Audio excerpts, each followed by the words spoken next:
어둠이 짙게 깔린 방 안, 아니 방보다 더 좁고 숨막히는 이 낡은 간이역 대합실에서 오늘도 어김없이 빗자루를 듭니다. 강원도 깊은 산골, 하루에 기차라곤 고작 몇 번 서지도 않는 이 외딴 간이역은 밤마다 제 유일한 안식처이자 동시에 가장 잔인한 감옥이 되곤 하죠. 제 이름은 홍명주. 올해 나이 57입니다. 남들은 이제 인생의 결실을 보고 손주 재롱 보며 여유를 찾을 나이라고들 말하지만 제게 남은 건 마디마디 굵어진 손가락과 차가운 플라스틱 빗자루 손잡이의 감촉뿐이에요. 사실 제가 남들보다 가슴속 한이 좀 깊은데 제 고단한 인생 이야기 감당 가능하시겠어요? 10년 전 그날이었습니다. 가족보다 더 믿었던 동료의 배신으로 평생 일궈온 모든 것이 모래성처럼 허물어지고 파산이라는 벼랑 끝으로 내몰렸던 그날 말이죠. 예기치 못한 칼날에 등을 찔리고 난 뒤 제 인생의 모든 색깔은 증발해버렸습니다. 아이들의 웃음소리가 문틈마다 베어있던 거실은 압류 딱지가 붙은 채 차가운 정막만이, 감도는 무덤이 되었고 동료들과 도란도란 나누던 따뜻한 저녁 식사 시간은 이제 기억조차 가물가물한 먼 나라 전설처럼 느껴집니다. 그날 이후로 저는 마음의 문을 아주 굳게 자물쇠를 몇 겹이나 채운 채 걸어 잠갔습니다.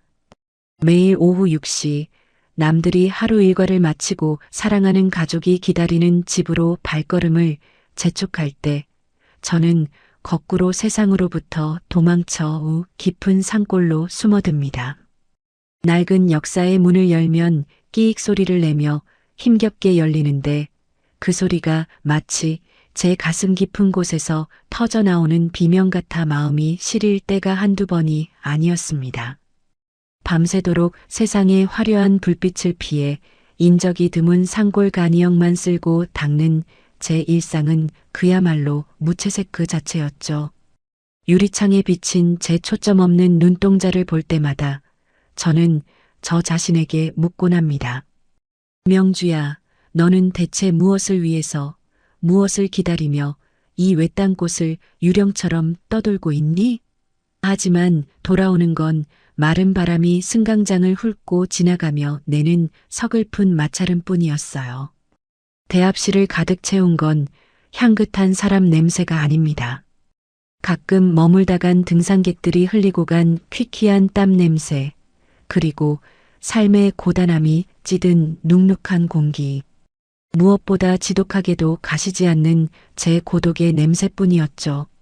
승강장에서 들려오는 이름 모를 산짐승의 울음소리도, 간간이 멀리서 들려오는 기차의 경적도 제게는 그저 스쳐 지나가는 무의미한 소음일 뿐이었습니다. 가끔 안개가 자욱하게 깔리는 밤이면 역사 처마 끝에서 떨어지는 낙숫물 소리에 맞춰 제 심장도 같이 덜컹거립니다. 57 여자가 다시 누군가를 믿고 다시 환하게 웃을 수 있을 거란 기대는 진작에 접었습니다. 아니, 사실은 그런 감정 자체가 제게는 사치라고 생각하며 살았어요. 그저 이 긴 밤이 빨리 지나가기를, 내일 아침 눈을 떴을 때 제 가슴을 짓누르는 이 배신감과 상실감이 조금만 더 무뎌져 있기를 바랄 뿐이었죠.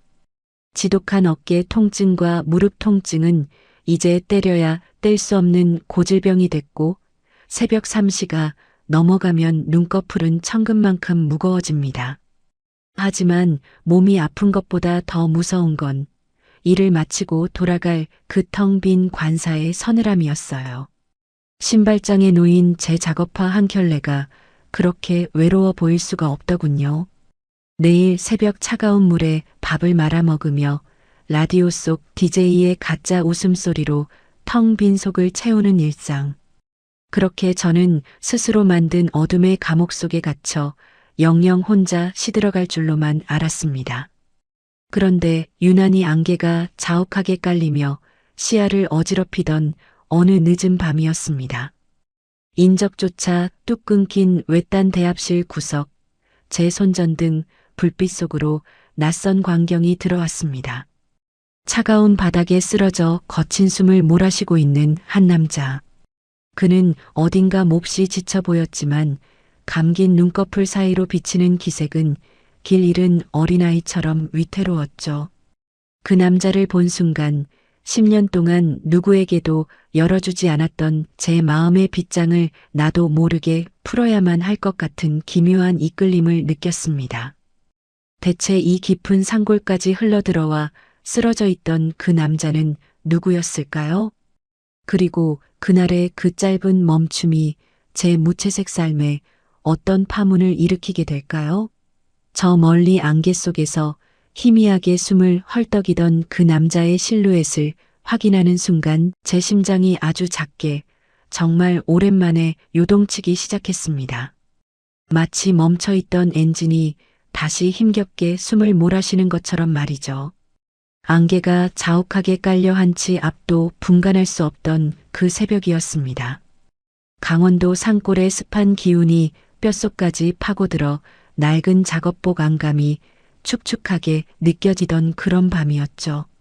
대합실 구석, 손전등의 희미한 불빛 끝에 걸린 그 남자의 모습은 마치 버려진 고목나무처럼 위태로웠습니다. 처음엔 그저 술에 취해 길을 잘못 든 행인인 줄로만 알았습니다.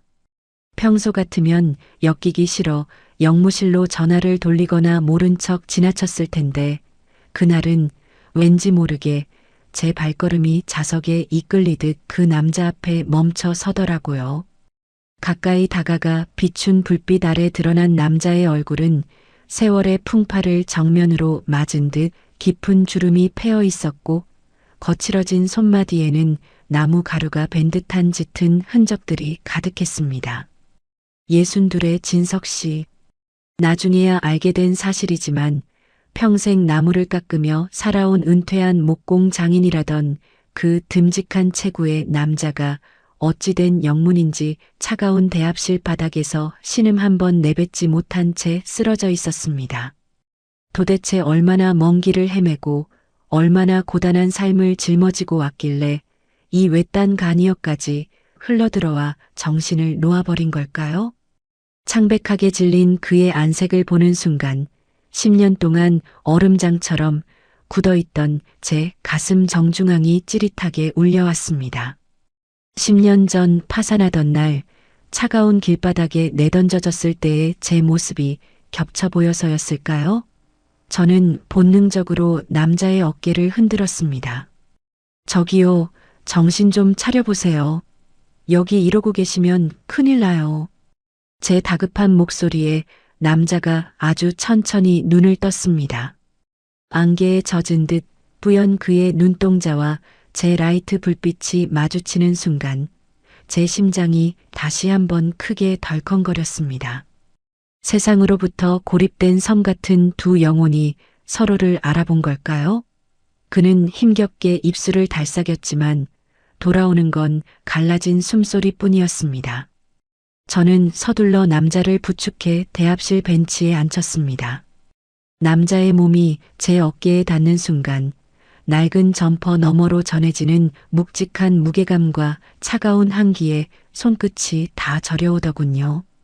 10년 동안 남자의 온기라고는 느껴본 적 없는 제게 비록 정신을 잃어가는 중이었지만 그의 존재감은 위협적이라기보다 묘하게 안쓰러운 바위처럼 느껴졌습니다. 57 먹은 여자가 주책맞게 왜 이러나 싶어 마른 침을 삼켰지만 제 손은 이미 남자의 젖은 겉옷을 털어내고 있었습니다. 관사에서 가져온 따뜻한 물 한 잔을 그의 입술에 적셔주자 남자는 한참 만에야 낮은 목소리로 짧게 답했습니다. 고맙습니다. 그 목소리가 어찌나 낮고 굵직한지 텅 빈 대합실 천장을 타고 제 가슴 깊은 곳까지 울려 퍼졌습니다.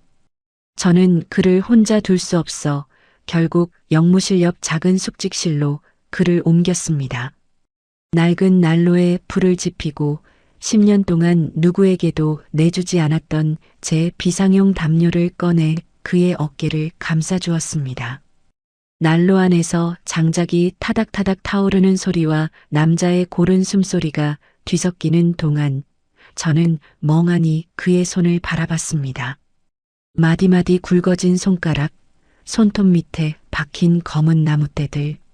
그 투박한 손길이 그동안 얼마나 정직하게 세상을 버텨왔는지를 말해주는 것 같아 자꾸만 눈길이 가더라고요. 사실 불과 몇 시간 전만 해도 저는 세상에 나 혼자만 뚝 떨어진 기분으로 빗자루를 잡고 있었습니다. 그런데 이 무뚝뚝해 보이는 남자가 제 일상 속으로 성큼 들어온 순간 무채색이었던 제 세상에 아주 작은 균열이 생기기 시작했습니다.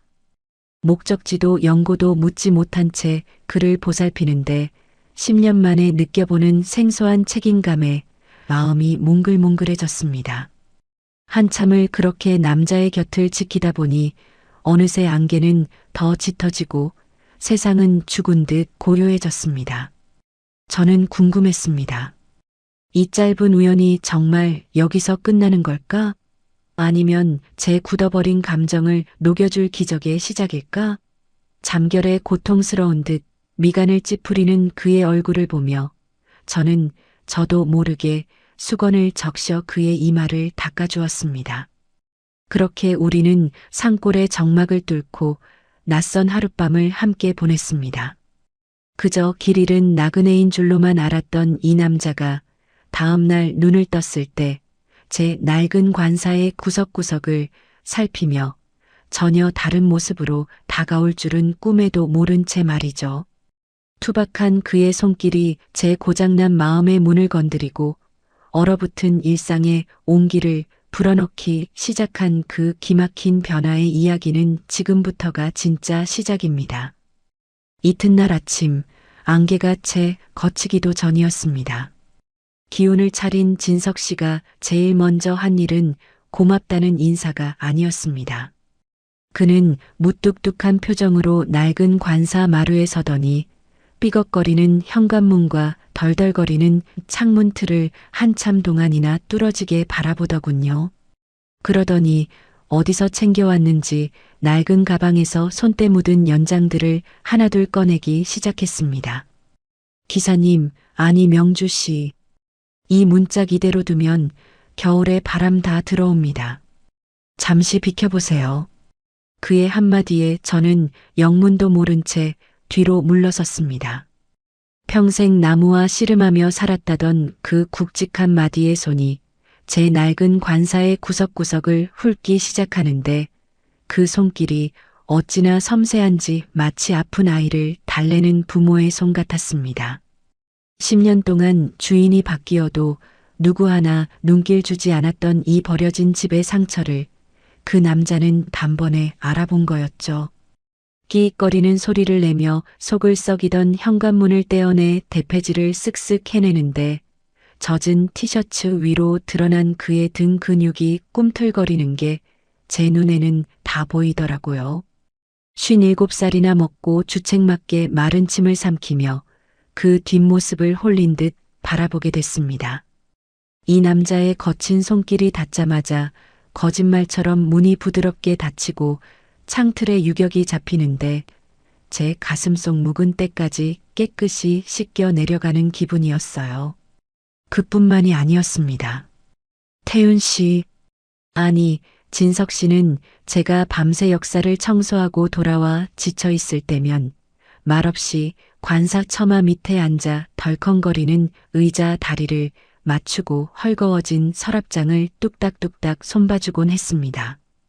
이런 건 제때 고쳐야 집이 안 상합니다. 사람 마음도 그렇고요. 무심하게 툭 내뱉는 그 한마디가 어찌나 투박한지 고맙다는 말보다 먼저 묘한 울컥함이 올라왔습니다. 망치를 잡은 그의 손등에 솟아오른 핏줄과 땀방울을 보는데 10년 동안 얼음장 같았던 제 심장 한구석이 간질거려 오더라고요. 57 여자가 누군가에게 보호받고 내 주변이 돌보아지는 이 생경한 느낌. 참 낯설면서도 떨리는 일이었습니다. 10년 동안 이 외딴 간이역에서 전등이 나가면 혼자 의자를 딛고 올라가 갈고 수도가 얼어붙으면 팔을 걷어붙인 채 악착같이 버텨왔거든요. 누구 하나 도와주겠다고 손 내민 적도 없었고 저 또한 기대라는 걸 잊고 살았습니다. 그런데 이 남자는 묻지도 따지지도 않고 그저 제 곁을 지키며 하나씩 하나씩 고쳐주는 겁니다. 진석 씨는 제가 관사 앞마당을 쓸고 있을 때면 옆에서 말동무가 되어주기보다 제가 어디 불편한 데는 없는지 눈치를 살피며 조용히 자기 자리를 지켜주곤 했습니다.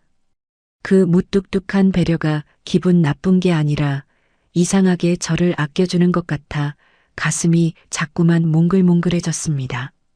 10년 만에 느껴보는 누군가의 진심 어린 걱정. 그건 제가 입고 있던 그 어떤 두꺼운 방한복보다도 견고하고 따뜻한 보호막처럼 느껴졌습니다. 어느덧 저는 일을 마치고 돌아오는 길에 마음 한편으로 그를 기다리게 됐습니다. 오늘은 또 어떤 투박한 손길로 내 낡은 집 어디를 만져줄까? 내 마음의 어느 구석을 또 건드려줄까? 하는 바보 같은 기대를 하면서 말이죠. 무채색이던 제 일상에 그의 땀 냄새와 가까운 나무 향기가 섞여들며 조금씩 색채가 입혀지고 있었습니다. 하지만 우리는 여전히 서로의 깊은 속사정은 모르는 사이였습니다. 이 남자의 깊은 눈동자 너머에 어떤 상처가 있는지, 왜 그토록 단단한 기술을 가지고도 이 깊은 산골까지 숨어들었는지 알 수 없었죠. 그러던 어느 날 해가 뉘엿뉘엿 지고 찬바람이 불어오던 저녁이었습니다. 진석 씨가 마루 끝에 앉아 김이 모락모락 나는 감자를 보며 제게 제안 하나를 건넸습니다. 명주 씨, 오늘은 여기서 저랑 같이 따뜻한 감자나 좀 나눠 먹으시겠습니까? 늘 굳게 닫혀있던 제 마음의 빗장을 열어젖힐 그 말 한마디에 제 심장은 바닥으로 툭 떨어지는 것 같았습니다. 우리는 이제 집안의 고장난 물건들을 넘어 서로의 고장난 생의 기억들을 하나둘씩 꺼내놓게 될 줄은 그때는 미처 몰랐습니다. 그 뜨거웠던 감자 한 알이 우리 사이의 정막을 어떻게 깨뜨릴지 말이죠. 어둠이 내려앉은 텅 빈 승강장 벤치에 나란히 앉았습니다. 밤기차마저 끊긴 이 고요한 간이역은 오로지 우리 두 사람만의 섬이 된 것 같았죠.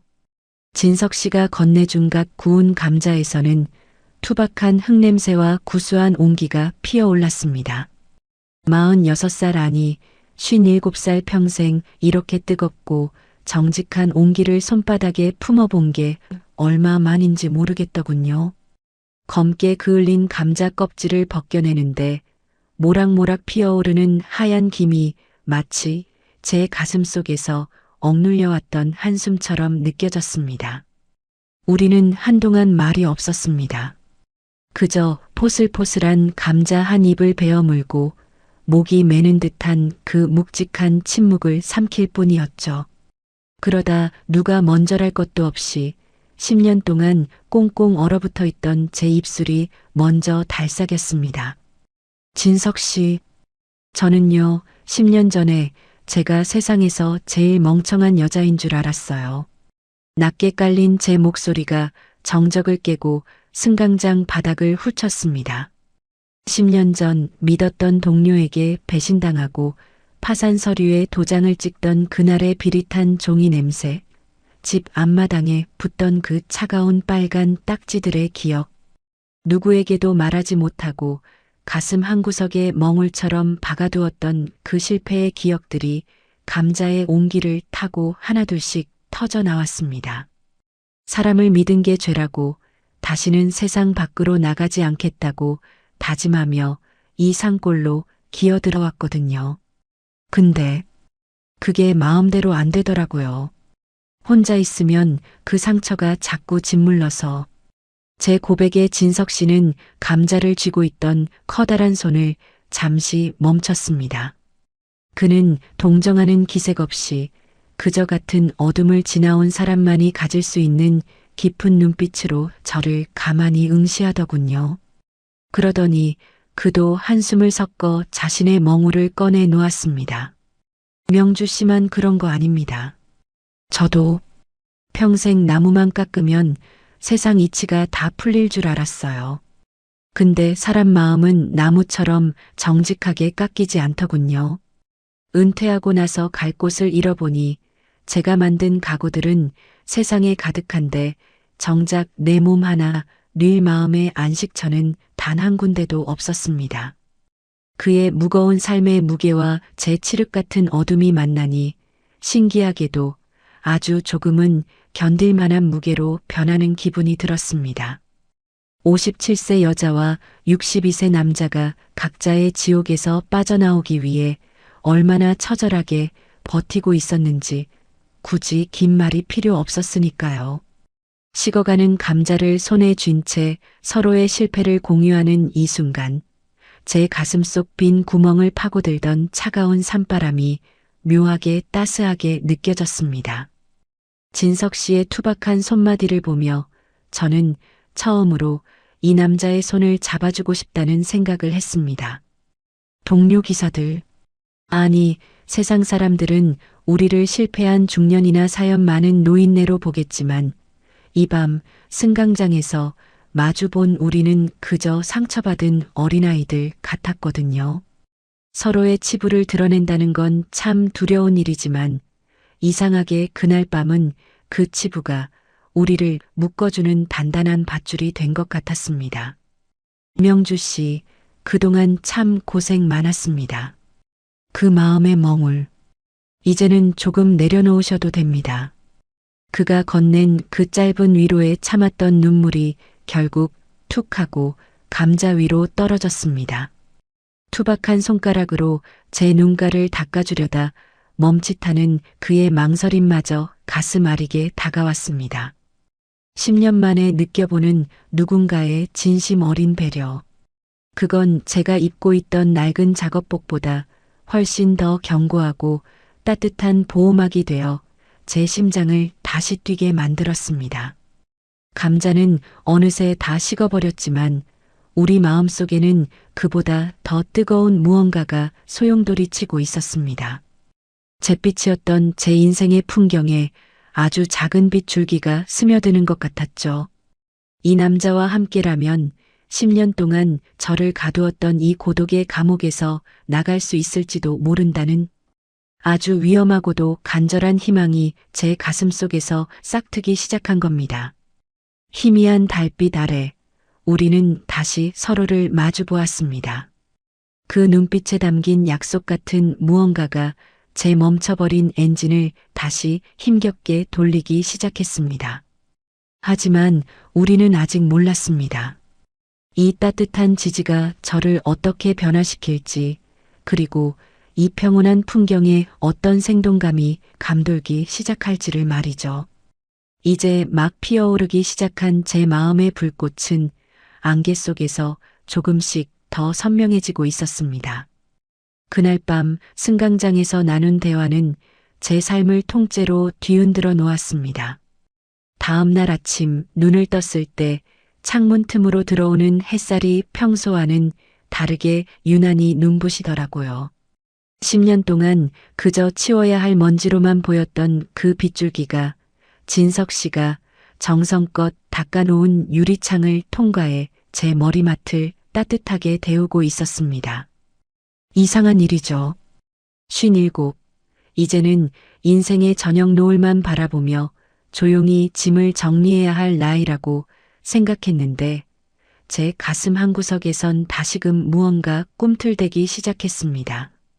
진석 씨의 그 투박한 지지, 고생 많았다는 그 낮은 목소리가 제 무너진 자존감의 밑바닥을 단단하게 받쳐주고 있었던 겁니다.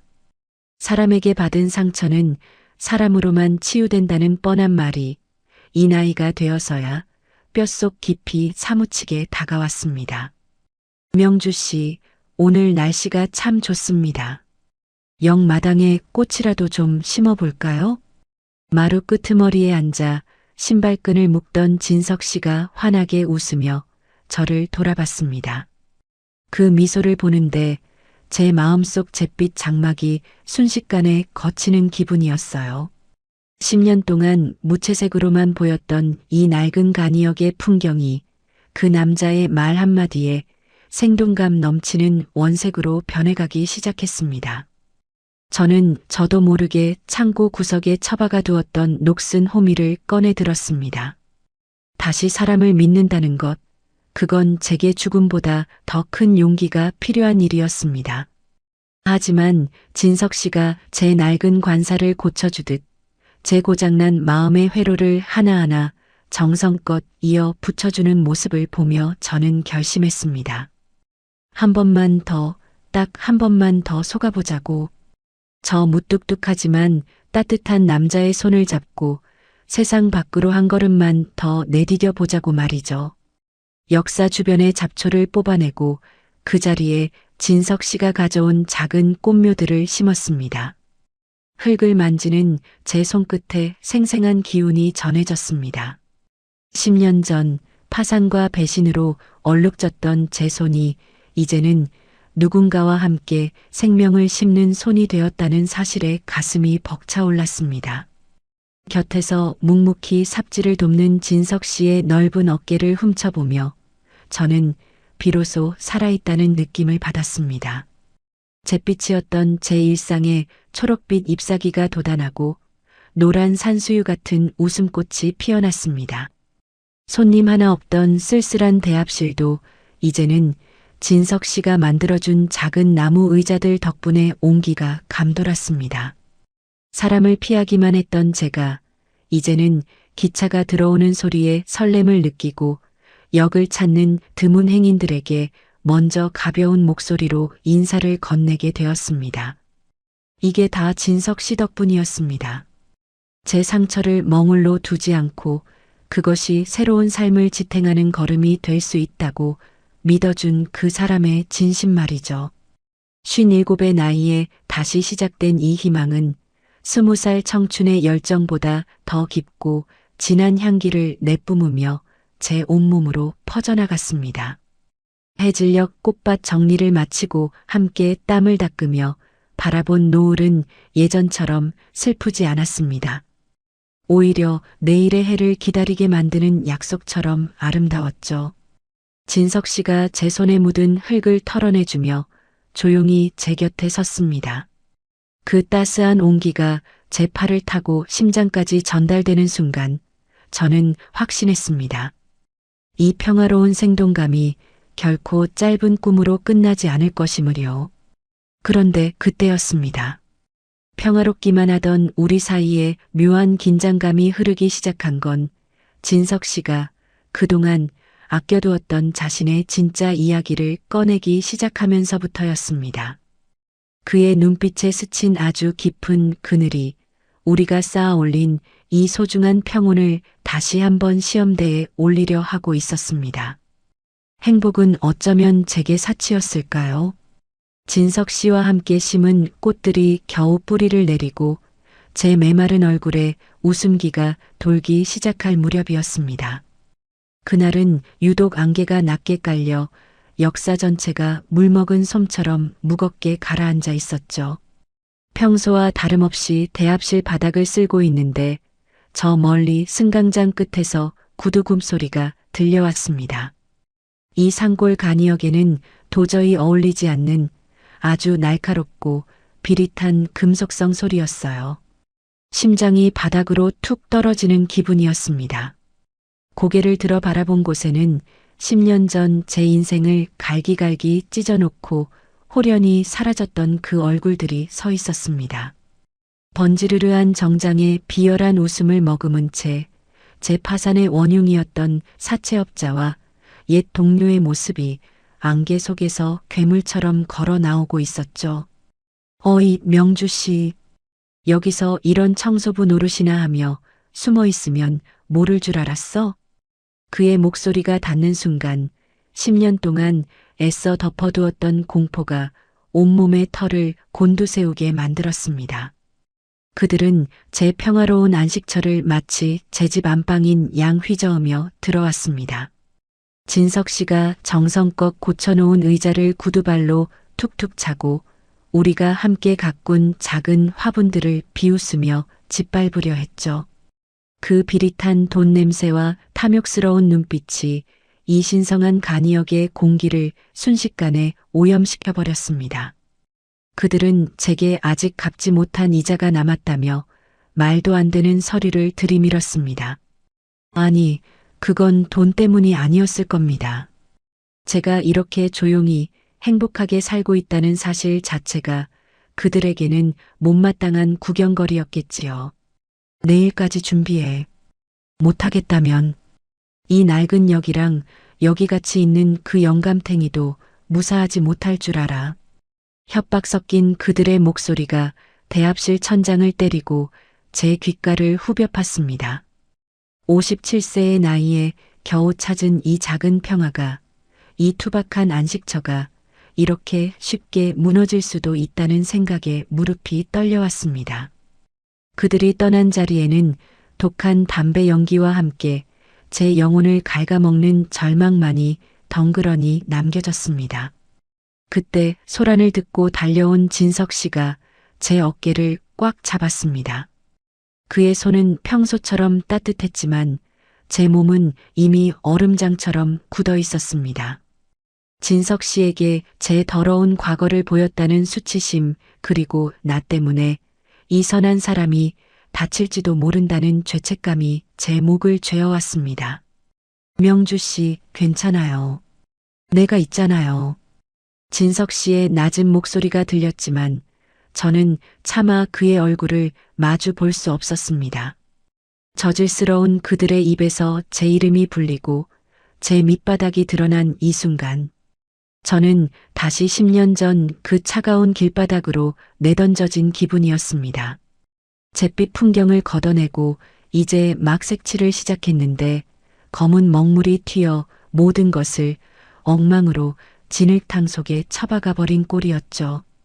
저는 진석 씨의 손을 거칠게 뿌리치고 관사 안으로 숨어버렸습니다. 낡은 이불을 뒤집어 쓰고 몸을 웅크렸지만 밖에서 들려오는 산바람 소리가 마치 그들의 비웃음 소리처럼 들려 잠을 이룰 수 없었습니다. 제 안식처는 더 이상 안전한 곳이 아니었습니다. 그들이 언제든 다시 돌아와 진석 씨와 제가 쌓아 올린 이 소중한 세계를 부수어 버릴 거라는 공포가 저를 잠식해 갔습니다. 밤새 뜬 눈으로 지새우며 저는 생각했습니다. 역시 나 같은 여자에게 평범한 행복은 어울리지 않는 걸까? 차라리 진석 씨가 더 깊이 엮이기 전에 제가 먼저 떠나야 하는 건 아닐까? 하지만 새벽녘 관사 마루에서 들려오는 진석 씨의 묵직한 발소리와 무언가를 단단히 준비하는 듯한 연장 부딪히는 소리가 제 귓가를 때렸습니다. 진석 씨는 무서운 정적 속에서 홀로 무언가를 결심한 듯 보였습니다. 그 무뚝뚝한 남자의 뒷모습에는 평생 나무를 다뤄온 사람만이 가질 수 있는 서늘하고도 강인한 기운이 서려 있었습니다. 과연 그는 이 거친 폭풍우 앞에서 저를 지켜낼 수 있을까요? 아니면 우리 두 사람 모두 이 과거의 늪에 빠져 허우적대게 될까요? 아침 안개가 다시 역사를 덮어오고 있었습니다. 어제보다 더 짙고 차가운 안개 속에서 진석 씨가 제 관사문을 가만히 두드렸습니다. 그리고 그가 건넨 말 한마디는 우리가 예상치 못한 방향으로 이 위기를 끌고 갈 거라는 신호탄과도 같았습니다. 다음 날 아침 예고했던 대로 그 비릿한 사내들이 다시 역사를 찾았습니다. 어제보다 더 노골적인 눈빛으로 그들은 대합실 문을 거칠게 발로 차며 제 이름을 고래고래 불러댔죠. 저는 관사 구석에서 숨을 죽인 채 몸을 떨고 있었습니다. 57살이나 먹고도 그 공포 앞에서는 한낱 힘없는 어린아이가 된 기분이었으니까요. 하지만 그때였습니다. 제 시야를 가로막으며 거대한 바위 같은 뒷모습이 나타난 건 말이죠. 진석 씨였습니다. 평소에는 그저 인자한 할아버지 같던 그가 그날은 평생 나무를 깎으며 다져온 그 단단한 기운을 온몸으로 뿜어내고 있었습니다. 그는 말없이 대합실 중앙에 버티고 서서 날카로운 대패를 만지던 그 손으로 사내들의 앞길을 막아섰습니다. 이곳은 신성한 기차역입니다. 당장 나가세요. 진석 씨의 목소리는 낮았지만 역사 천장을 울릴 만큼 단호했습니다. 사내들이 비웃으며 달려들려 하자 진석 씨는 눈 하나 깜짝하지 않고 그들을 매섭게 들이받았습니다. 물리적인 힘보다 더 무서운 건 소중한 것을 지키겠다는 한 남자의 서슬 퍼런 기백이었죠. 그 무뚝뚝한 남자가 저를 대신해 온몸으로 독설과 위협을 받아내며 방패막이가 되어주는 모습을 보며 저는 왈칵 눈물이 쏟아졌습니다. 10년 동안 그 누구도 저를 위해 이렇게 앞장서 준 적이 없었거든요. 결국 그 기세에 눌린 사내들이 씩씩거리며 안개 속으로 물러갔습니다. 저는 안도의 한숨을 내쉬며 진석 씨에게 달려가려 했습니다. 고맙다고, 정말 무서웠다고, 이제 우리 다시 꽃을 심자고 말하려 했죠. 그런데 진석 씨는 뒤돌아 저를 한번 지그시 바라볼 뿐 아무런 말도 하지 않았습니다.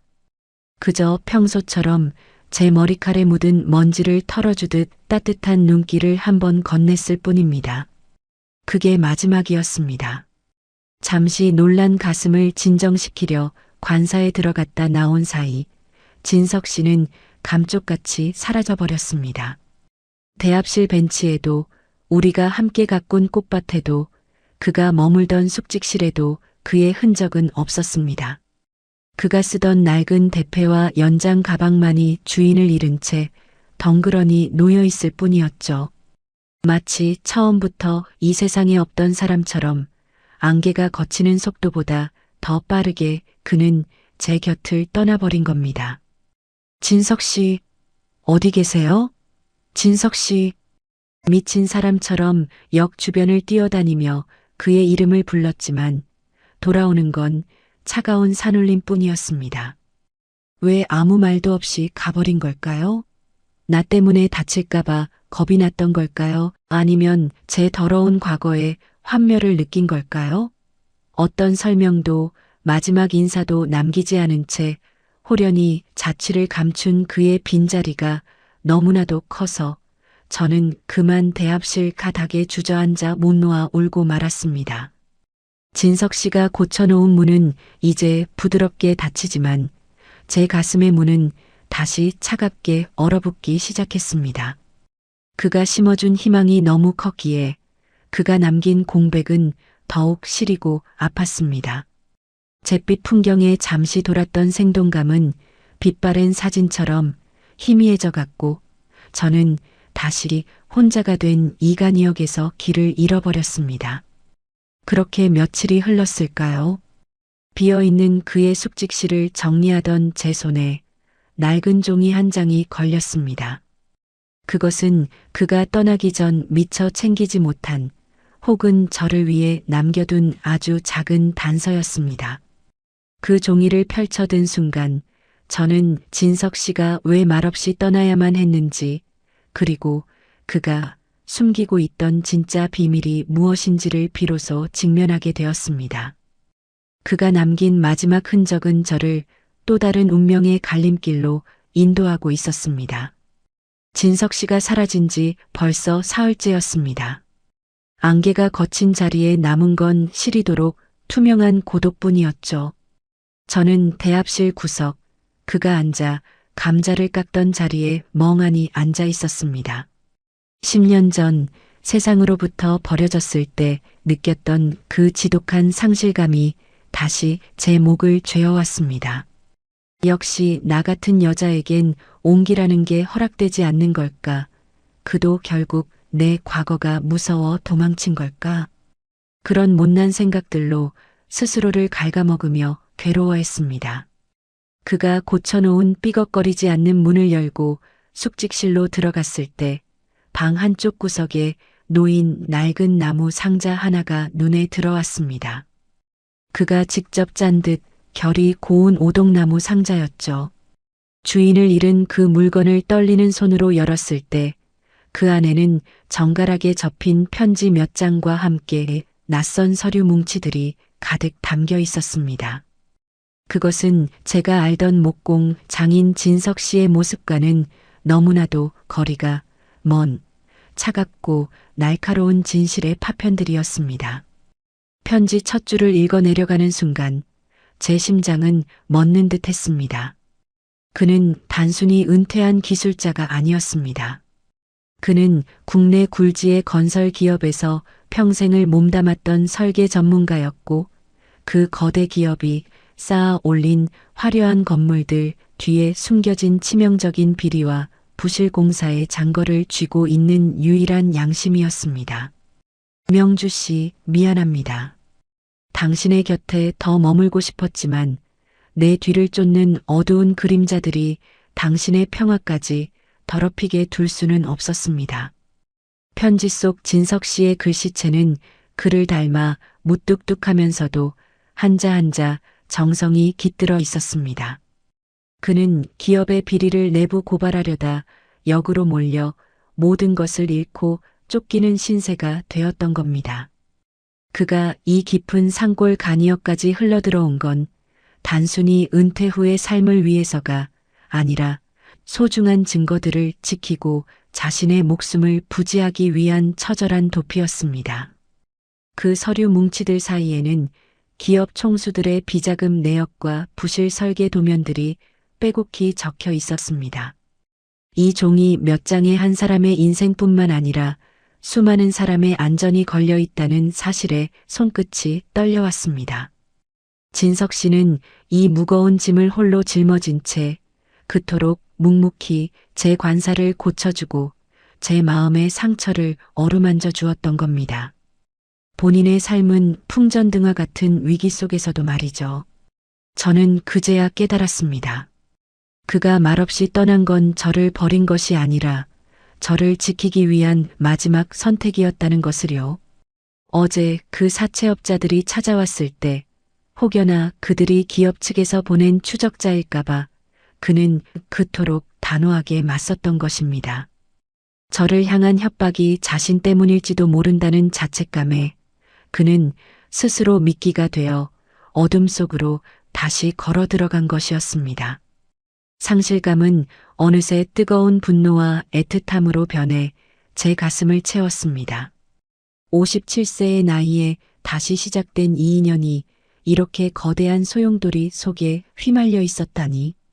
하지만 저는 더 이상 예전처럼 숨어 지내던 나약한 명주가 아니었습니다.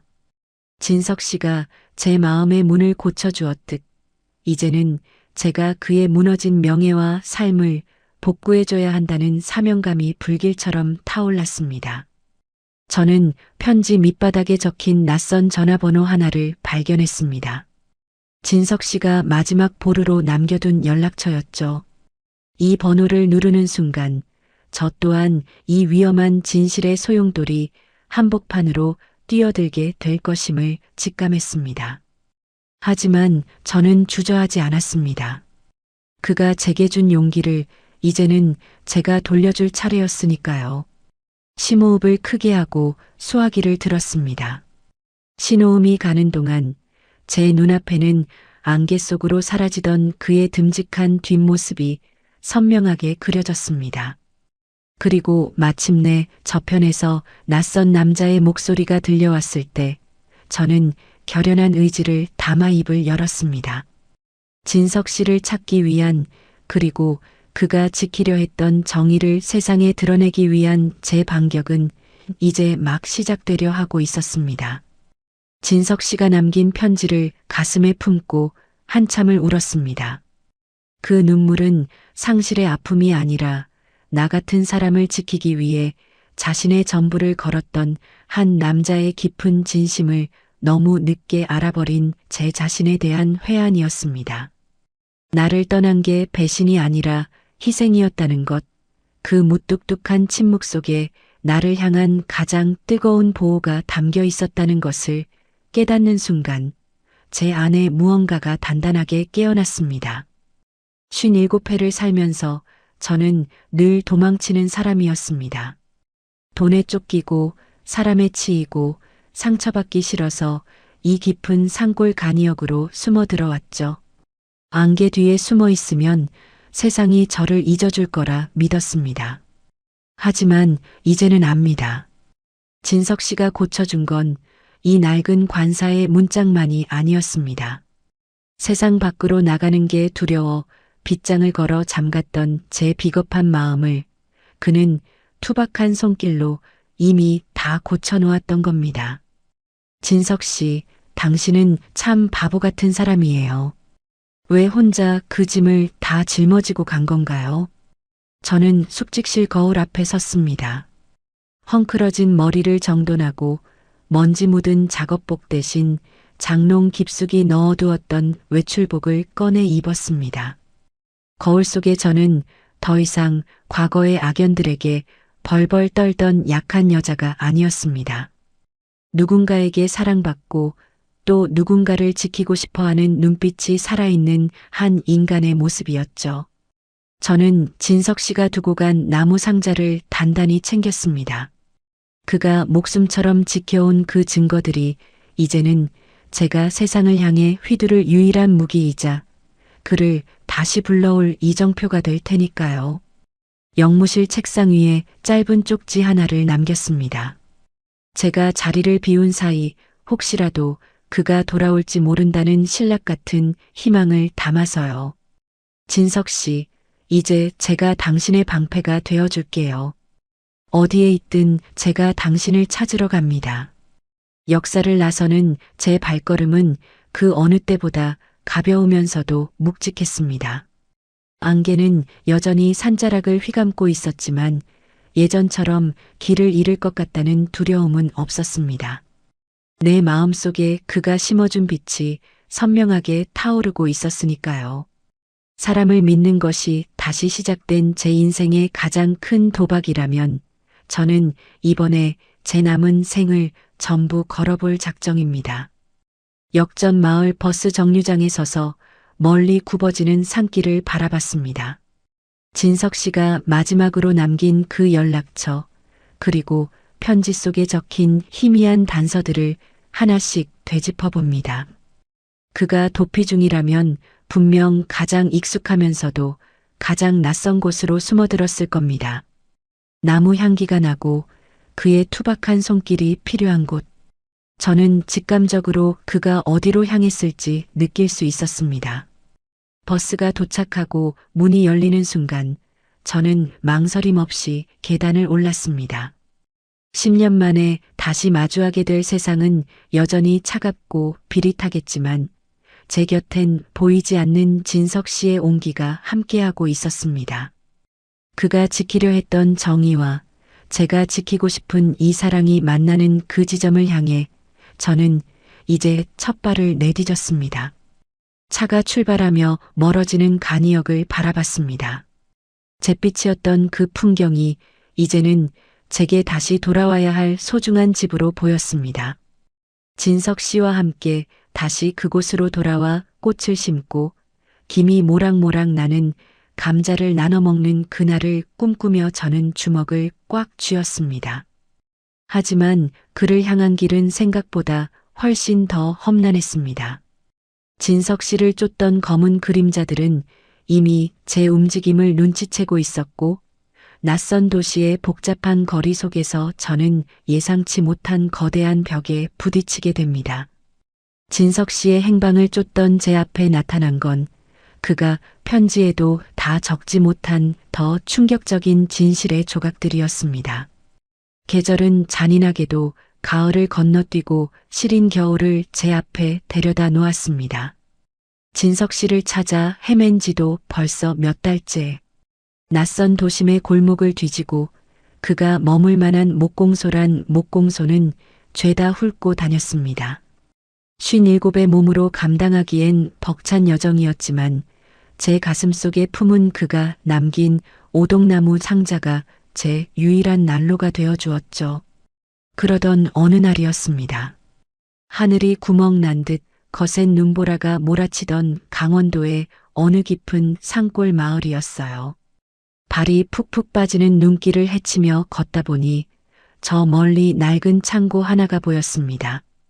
그곳에서 희미하게 새어나오는 불빛, 그리고 바람결에 실려온 그 낯익은 냄새, 각각 가낸 신선한 나무 향기와 고단한 삶의 땀 냄새가 제 코끝을 스쳤습니다.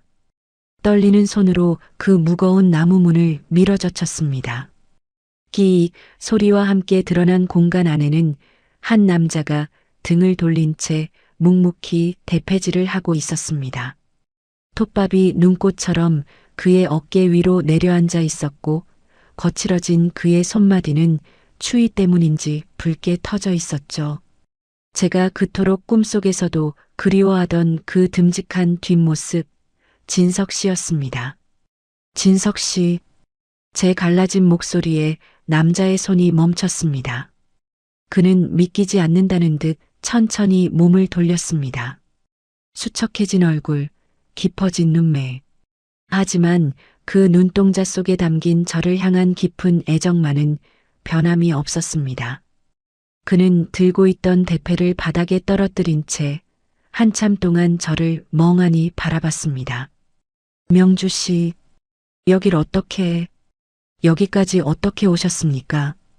그의 낮은 목소리가 들리는 순간 제 안에서 팽팽하게 당겨졌던 긴장의 끈이 툭 하고 끊어져 버렸습니다. 저는 눈보라에 젖은 몸으로 그에게 달려가 그 단단한 가슴에 얼굴을 묻었습니다. 그의 옷에서 배어나오는 차가운 한기와 대비되는 뜨거운 심장 소리가 제 귓가를 때렸습니다.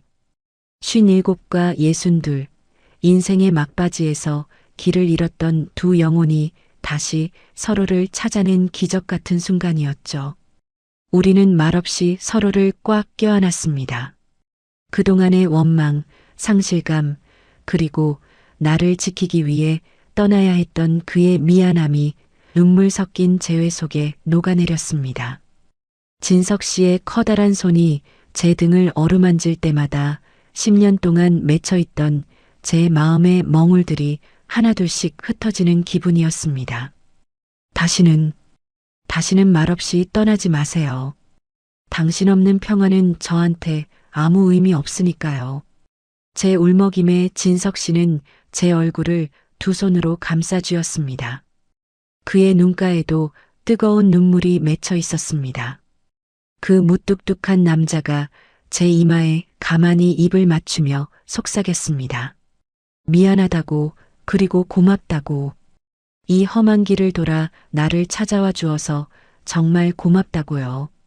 거센 눈보라는 여전히 창고 밖을 때리고 있었지만 우리 두 사람이 맞댄 가슴 사이에는 그 어떤 봄볕보다 따스한 온기가 감돌았습니다. 하지만 우리의 재회는 평화로운 끝이 아니었습니다. 진석 씨의 눈동자 너머로 스치는 비장한 결의를 보며 저는 알 수 있었습니다. 그가 쥐고 있던 그 위험한 진실의 상자가 이제 세상 밖으로 나갈 준비를 마쳤다는 것을요. 그리고 그 길은 지금까지의 도피보다 훨씬 더 험난하고 위험한 싸움이 될 것임을 직감했습니다. 진석 씨는 제 손을 꼭 잡으며 한쪽에 놓인 낡은 라디오와 서류들을 가리켰습니다. 이제 우리는 숨는 것이 아니라 우리가 사랑하는 이 풍경을 지키기 위해 거대한 폭풍의 눈 속으로 직접 걸어 들어가야 했습니다. 그가 제게 건넨 마지막 약속, 그것은 우리 두 사람의 인생을 건 단 하나의 거대한 반격이었습니다. 기차 소리 대신 파도 소리가 아침을 깨우는 이곳, 이제는 안개 대신 짭조름한 바다 내음이 우리를 반겨줍니다. 거센 눈보라를 뚫고 그 지독했던 진실의 소용돌이를 모두 지나온 뒤 우리가 정착한 곳은 도시의 소음이 닿지 않는 작은 어촌 마을이었습니다. 57의 명주와 62의 진석, 두 노병은 이제 칼날 같은 세상의 위협 대신 부드러운 나무의 결을 만지며 살아갑니다. 마을 어귀, 낡은 창고를 개조해 만든 우리의 작은 공방 앞에는 명주와 진석의 고치는 집이라는 투박한 간판이 걸려 있습니다. 진석 씨가 직접 깎아 만든 그 간판을 볼 때마다 제 가슴 한구석이 몽글몽글해지곤 하죠. 10년 전 파산 서류를 붙들고 울던 제가 이제는 누군가의 추억이 깃든 부서진 의자를 닦고 진석 씨 옆에서 사포질을 돕고 있습니다. 명주 씨, 이 의자 다리는 옹이가 깊어서 아주 천천히 달래가며 깎아야 합니다. 사람 마음처럼요. 진석 씨는 이제 더 이상 쫓기는 자의 불안한 눈빛을 하지 않습니다. 대펜날을 갈고 나무 가루를 털어내는 그의 손길은 여전히 무뚝뚝하지만 그 안에는 세상을 향한 증오 대신 생명을 다시 불어넣는 장인의 평온함이 깃들어 있습니다. 우리는 마을 사람들이 들고 오는 다리 부러진 식탁, 문짝이 덜컹거리는 찬장들을 고쳐주며 살아갑니다. 부서진 가구들이 우리 손에서 다시 꼿꼿하게 일어서는 모습을 보면 마치 우리 인생도 그렇게 다시 세워진 것 같아 자꾸만 웃음이 나더라고요. 이곳에서의 일상은 참 정직합니다. 아침이면 진석 씨가 내려준 따뜻한 차 한 잔을 마시고 낮에는 나무 냄새 가득한 공방에서 함께 땀을 흘립니다. 저녁 무렵 노을이 바다를 붉게 물들이면 우리는 공방 앞 벤치에 앉아 지난날의 아픔을 안주 삼아 시원한 맥주 한 잔을 나누기도 하죠. 잿빛이었던 제 풍경은 이제 바다의 푸른색과 나무의 따스한 갈색으로 가득 찼습니다. 가끔은 그 비릿했던 도시의 기억들이 파도에 실려올 때도 있습니다. 우리를 협박하던 그 사채업자들, 진석 씨를 쫓던 거대 기업의 비리들. 하지만 이제 그런 것들은 저 멀리 수평선 너머로 사라진 파편일 뿐입니다. 우리는 정의를 위해 싸웠고 서로를 지켜냈으며 끝내 이 평온한 일상을 우리 손으로 일궈냈으니까요. 57이라는 나이가 인생의 끝자락인 줄 알았는데 진석 씨 옆에 서 있으니 이제 막 새로운 계절이 시작된 기분입니다. 마을 사람들은 우리를 그저 손재주 좋은 금슬 좋은 부부로만 압니다. 우리가 어떤 안개를 헤치고 어떤 눈보라를 뚫고 여기까지 왔는지 그들은 알지 못하죠. 하지만 상관없습니다. 우리 두 사람만 알고 있으면 충분하니까요. 진석 씨가 제 손등 위에 툭 얹어주는 그 거칠고 따뜻한 손길 하나면 지나온 모든 고통이 눈 녹듯 사라지는 기적이 매일같이 일어나고 있으니까요. 오늘도 공방 안은 기분 좋은 나무 향기로 가득합니다. 진석 씨는 새로 들어온 낡은 흔들의자를 살피며 수리 계획을 세우고 있고 저는 그 옆에서 그가 쓸 연장들을 정성껏 닦아놓습니다. 이 평범하고도 위대한 일상이 우리에게 준 가장 큰 선물이라는 것을 우리는 매 순간 가슴 깊이 새기며 살아갑니다. 그런데 오늘따라 진석 씨가 유독 창밖의 바다를 오래도록 바라보더군요. 평소보다 더 깊은 생각에 잠긴 그의 옆모습을 보며 저는 묘한 예감이 들었습니다. 우리가 일궈낸 이 평온함 위에 진석 씨가 오랫동안 마음속으로 준비해온 또 다른 결실이 맺히기 시작했음을 말이죠. 석양을 머금은 그의 눈빛이 저를 향해 천천히 돌아왔을 때 저는 그가 내뱉을 다음 이야기가 우리 인생의 가장 아름다운 마침표가 될 것임을 직감했습니다. 바다 위로 붉은 노을이 내려앉아 온 세상을 황금빛으로 물들이던 저녁이었습니다. 공방 안의 나무 냄새가 유난히 달콤하게 느껴지던 시간, 진석 씨는 하루 종일 매달리던 작업을 마친 듯 대펜날을 내려놓고 저를 불렀습니다. 그의 앞치마에는 톱밥이 하얗게 앉아 있었고 이마에는 땀방울이 송골송골 맺혀 있었죠. 명주 씨, 잠시 이쪽으로 좀 와보시겠습니까? 평소보다 더 낮고 진중한 그의 목소리에 제 가슴이 왠지 모르게 두근거렸습니다. 제가 다가가자 그는 거친 손으로 제 손을 조심스럽게 맞잡았습니다. 10년 전 그 안개 자욱한 역 대합실에서 처음 느꼈던 그 묵직한 온기가 이제는 제 인생을 지탱하는 가장 단단한 뿌리가 되어 제 손등을 덮고 있었습니다. 그는 주머니에서 아주 작은 비단 주머니를 꺼냈습니다. 그리고 그 안에서 나온 것은 반짝이는 보석도 화려한 금도 아닌 짙은 고동색 빛깔이 은은하게 감도는 나무 반지였습니다. 그가 가장 아끼는 귀한 나무를 깎고 또 깎아 수만 번의 손길로 광을 내어 만든 세상에 단 하나뿐인 반지였죠. 명주 씨, 저는 화려한 약속은 할 줄 모르는 사람입니다. 하지만 나무를 깎으며 배운 게 하나 있어요. 겉만 번지르르한 것보다 속이 단단한 나무가 비바람을 견디고 천년을 버틴다는 거리요. 진석 씨의 눈동자가 노을을 받아 촉촉하게 빛나고 있었습니다. 그는 제 약지에 그 반지를 끼워주며 말을 이었습니다. 당신 인생에 너무 늦게 나타나 미안합니다. 하지만 이제부터는 내가 당신의 단단한 기둥이 되어줄게요. 비바람이 불면 내 등 뒤로 숨으세요.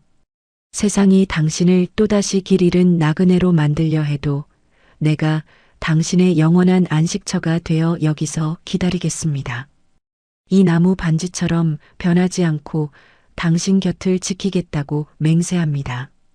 제 손가락에 끼워진 나무 반지는 놀라울 정도로 매끄럽고 따뜻했습니다.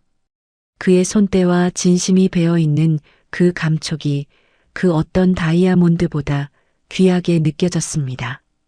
57살, 이제는 사랑이라는 말이 조금은 쑥스러운 나이라 생각했는데 제 눈앞에 이 남자는 저를 다시 꿈꾸게 만들고 있었습니다. 저는 대답 대신 그의 가슴에 고개를 묻었습니다. 그의 심장 소리가 제 귓가를 때리며 괜찮다. 이제 다 괜찮다고 속삭이는 것 같았죠. 우리는 그렇게 한참 동안 말없이 바다를 바라봤습니다. 파도는 밀려왔다 밀려가기를 반복하며 우리의 지난 아픔들을 씻어내고 있었습니다. 진석 씨가 선물한 이 반지는 단순한 장신구가 아니었습니다. 그것은 제 고장난 인생을 완전히 고쳐주겠다는 그의 최종적인 수리 보고서이자 제 남은 생을 온전히 맡겨도 좋다는 단단한 허락이었죠. 밤바람이 조금씩 차가워지기 시작했지만 제 마음은 더할 나위 없이 뜨거웠습니다. 이제 우리는 과거의 그림자도 미래의 불안도 두렵지 않았습니다. 서로가 서로에게 기둥이 되고 지붕이 되어주는 이 작은 공방이 세상에서 가장 안전한 성벽이 되었으니까요. 하지만 그 행복한 여운이 채 가시기도 전 진석 씨는 제 손을 잡은 채 나직이 덧붙였습니다. 우리가 이 바닷가 마을에서 써내려갈 다음 이야기가 어쩌면 우리뿐만 아니라 또 다른 상처받은 이들에게 작은 희망의 등불이 될지도 모른다는 뜻밖의 제안을 말이죠. 그의 눈빛은 이미 더 먼 곳, 우리가 함께 만들어갈 더 큰 기적의 풍경을 향하고 있었습니다. 가슴에 낀 안개를 걷어내는데 꼬박 10년이 걸렸습니다. 제 손가락에 끼워진 진석 씨의 나무 반지는 그 험난했던 세월을 보상해주는 훈장 같았죠. 하지만 진정으로 자유로워지기 위해선 도망쳐온 그 자리에 다시 서야만 했습니다. 10년 전 제 인생이 산산조각 났던 그곳, 제 영혼을 갉아먹던 부채감과 트라우마의 발원지로 말입니다. 명주 씨, 준비됐습니까? 이제 내 손 잡고 같이 가는 겁니다. 혼자가 아니니까요. 운전대를 잡은 진석 씨의 옆모습이 바위처럼 든든했습니다. 우리는 차를 달려 제가 파산하고 도망치듯 떠났던 옛 사무실 건물을 찾았습니다. 그토록 무서워 꿈속에서도 뒷걸음질 치던 곳이었는데 신기하게도 진석 씨의 온기가 제 손바닥에 닿아 있으니 심장 박동이 평온하기만 하더군요. 57에 제가 이제야 비로소 제 과거와 정면으로 마주할 용기를 얻은 겁니다. 그곳은 이제 낡은 간판들이 바뀌어 전혀 다른 곳이 되어 있었습니다. 10년 전 제가 믿었던 사람들에게 배신당하고 빨간 딱지가 붙은 집길을 바라보며 절망에 빠졌던 그 골목길. 저는 그 자리에 멈춰서서 한참 동안 숨을 들이켰습니다. 가슴을 짓누르던 그 비릿한 공포의 냄새 대신 이제는 진석 씨와 함께 가꾼 나무 향기가 제 폐부 깊숙이 스며들었습니다. 미안했다, 명주야. 내 잘못이 아니었는데 너를 너무 오래 미워했구나. 저는 마음속으로 10년 전의 어린 저에게 말을 건넸습니다. 누군가를 믿었던 것이 죄가 아니라 그 믿음을 배신한 사람들이 틀린 것이었다는 당연한 진실을 인정하는데 왜 이리 오랜 시간이 걸렸을까요? 제 어깨 위로 진석 씨의 묵직한 손이 얹어졌습니다. 그는 아무 말도 하지 않았지만 그의 손길은 이제 그만 아파해도 된다고 제게 속삭여주는 듯 했습니다. 부채감이라는 건 참 무서운 괴물입니다. 갚아도 줄지 않는 마음의 빚 때문에 저는 10년 동안 스스로를 감옥에 가둬왔죠. 하지만 진석 씨라는 단단한 안식처를 얻고 나니 그 괴물도 결국 제가 만들어낸 허상이었음을 알게 되었습니다. 저는 낡은 건물 벽을 어루만지며 과거의 제 자신과 화해의 악수를 나누었습니다. 이제 더 이상 비겁하게 숨어 지내던 간이역의 청소부 명주는 없었습니다. 우리는 그곳을 떠나기 전 잠시 근처 공원에 앉아 시원한 바람을 맞았습니다. 10년 전에는 독약 같던 이 바람이 이제는 제 뺨을 간지럽히는 축복처럼 느껴지더군요. 실패는 인생의 끝이 아니라 더 단단한 집을 짓기 위한 기초 공사였다는 것을 진석 씨 곁에서 비로소 배운 셈입니다. 진석 씨, 이제 정말 다 비워낸 것 같아요. 마음이 이렇게 가벼울 수가 없네요. 제 환한 웃음에 진석 씨도 아이처럼 맑게 웃어 보였습니다. 10년의 트라우마를 걷어낸 자리에 이제는 새로운 꿈을 심을 빈터가 생겼습니다. 우리는 이제 과거의 늪을 지나 우리만의 속도로 걸어가는 법을 압니다. 한 걸음 한 걸음이 소중하고 1분 1초가 축복인 그런 삶 말이죠. 해질녘 다시 차에 올라타며 저는 백미러 속에 멀어지는 옛 건물을 보았습니다. 안녕, 나의 아팠던 시절아. 저는 비로소 진정한 의미의 독립을 선언했습니다. 하지만 우리의 여정은 여기서 멈추지 않았습니다. 과거와 화해한 저희 앞에 우리가 상상했던 것보다 훨씬 더 아름답고 찬란한 황혼의 풍경이 기다리고 있었거든요. 진석 씨가 조용히 제 손을 잡으며 내비게이션에 입력한 그곳은 우리의 인생이 마지막으로 꽃피울 눈부신 약속의 땅이었습니다. 과거의 흔적들을 뒤로하고 돌아오는 길, 차창 너머로 흐르는 풍경이 예전과는 사뭇 다르게 다가왔습니다. 10년 전 모든 것을 잃고 도망치듯 이 길을 지날 때는 세상이 온통 잿빛 장막에 가려진 것만 같았죠. 하지만 지금 제 곁에는 제 투박한 손을 꽉 쥔 채 묵묵히 앞을 응시하는 진석 씨가 있습니다. 그의 손등에 솟은 굵은 핏줄과 따스한 온기가 제가 더 이상 혼자가 아니라는 사실을 매 순간 일깨워줍니다. 저는 조용히 눈을 감고 가슴속 깊은 곳, 먼지 쌓인 다락방 같던 공간을 들여다보았습니다. 그곳에는 57의 제가 이미 오래전에 죽었다고 믿었던 혹은 애써 외면하며 묻어두었던 빛바랜 꿈들이 웅크리고 있었습니다. 사람들과 어울려 무언가 가치 있는 일을 도모하고 누군가에게 따뜻한 안식처를 내어주며 나만의 색깔로 세상을 색칠하고 싶어 했던 그 찬란했던 열망들 말이죠. 얘들아, 오래 기다렸지? 미안해. 내가 너희를 너무 차가운 곳에 오래 가둬뒀구나. 저는 마음속으로 그 어린 꿈들에게 나직이 말을 건넸습니다. 10년이라는 긴 세월 동안 저는 제 꿈들이 숨을 쉴 때마다 부채감과 수치심이라는 무거운 돌덩이를 얹어 놓았습니다. 나 같은 여자가 무슨 꿈이야. 그저 숨만 쉬고 사는 것도 감지덕지해야지라며 스스로를 채찍질하며 살았거든요. 하지만 이제는 압니다. 그 꿈들은 죽은 게 아니라 나를 지켜줄 단단한 기둥이 나타나기를 기다리며 잠시 숨을 죽이고 있었을 뿐이라는 걸요. 진석 씨를 만나고 그가 제 고장난 마음의 문을 고쳐주고 세상에 하나뿐인 나무 반지를 끼워준 그 순간부터 제 안의 꿈들은 다시 맥박치기 시작했습니다. 이제 저는 혼자가 아닙니다.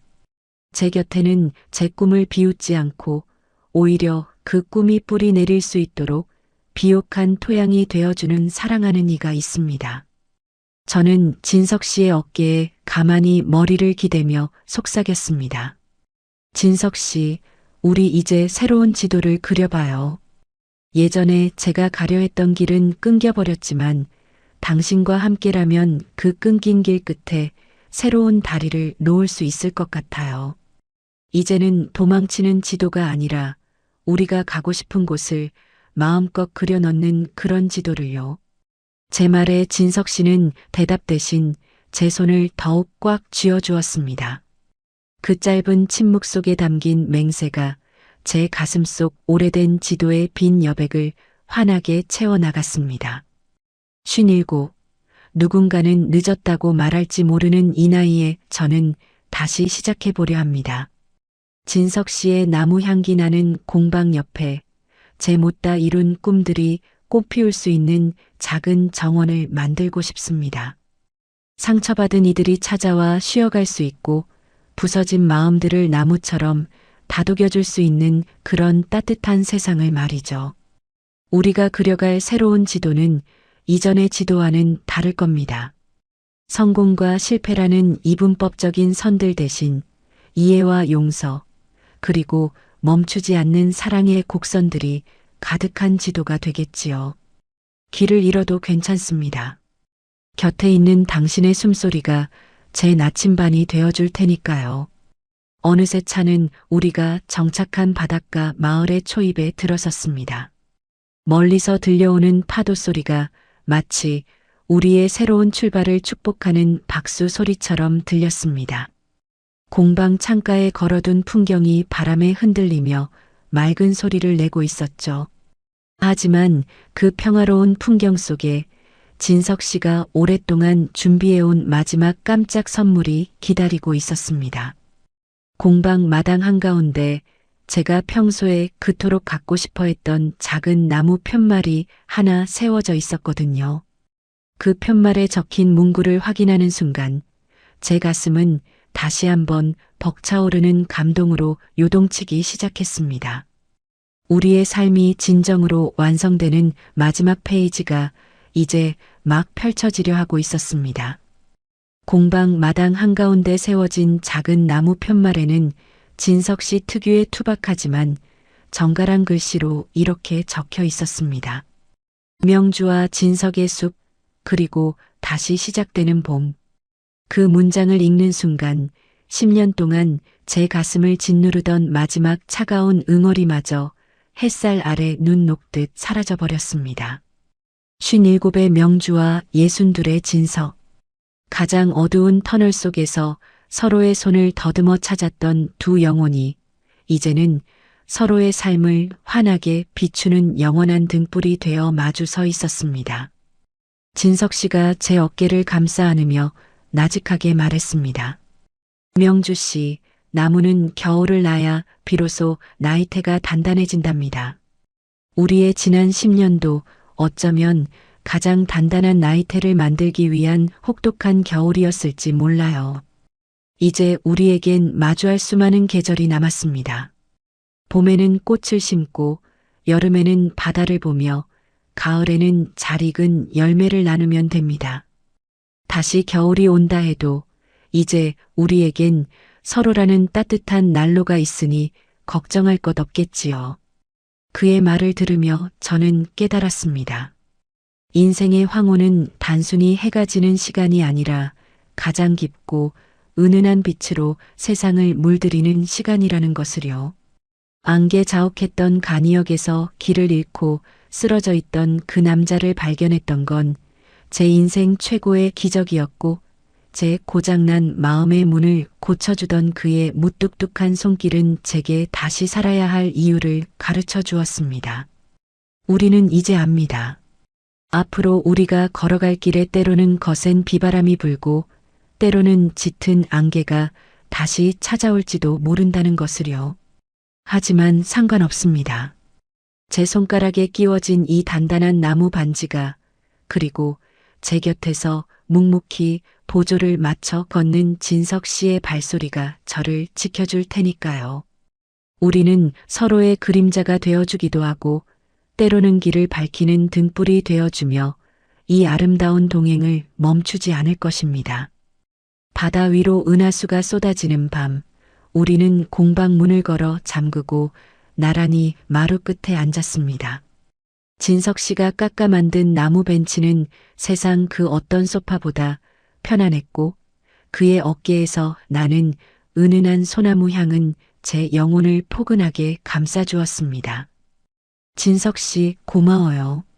내 인생의 가장 어두운 밤에 등불을 들고 나타나줘서.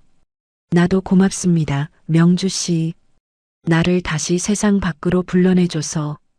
우리는 마주보며 환하게 웃었습니다. 57과 62, 우리의 사랑은 청춘의 불꽃처럼 화려하진 않지만 오래도록 꺼지지 않고 주위를 덮이는 숯불처럼 깊고 진합니다. 이제 우리는 내일 아침 떠오를 햇살을 기다리며 평온한 잠자리에 듭니다. 우리의 지도는 이제 빈틈없이 채워졌고 그 위에는 사랑과 희망이라는 이름의 새로운 길이 선명하게 그어져 있었습니다. 인생의 안개 속에서 길을 잃고 헤매는 모든 분들께 저희의 이야기가 작은 위로가 되었기를 바랍니다.